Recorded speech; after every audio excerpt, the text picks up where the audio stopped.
Hello. If you are watching this video, that means you are struggling to make Kafka work in your course environment.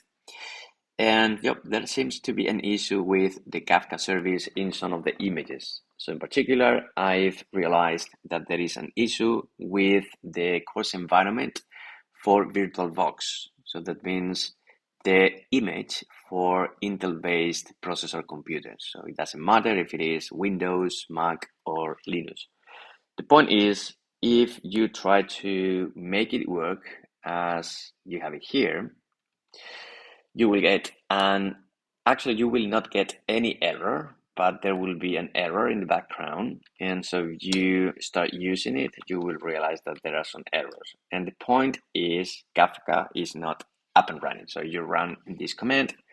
Apparently everything is working out, but as soon as you check for the status, you will get something like this. If this is your case, you're in the right place to fix it.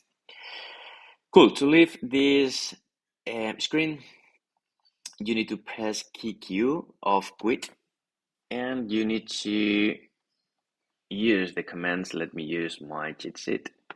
So you already have these commands in the blog post itself. So the point is there is a folder which is needed, and for some reason the folder is gone. And in order to recreate this folder, you need to create this cluster ID, unique ID. And now we are going to use this new command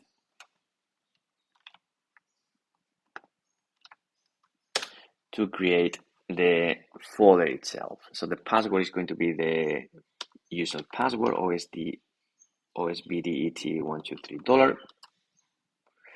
And then you should have a message like this. So basically it's confirming that this folder is created. And now if you try to start Kafka one more time and you check the status, we're gonna do it several times because depending on how fast your computer is, it will take longer or not. So as you can see now it's running. And you should see one single line in here. If you see more than one line, yeah, that's suspicious, and it might happen that it's trying to start Kafka and it's not working out, and after some attempts, you get the error. So if I try it one more time, there you go. So if after, I would say a couple of minutes, just to be safe, if after a couple of minutes you don't see any error, yeah, I would say it's okay. So you don't see any error and you see one single line here. Yeah, congratulations. You made it work. You fixed it. So as you realize, this was fast.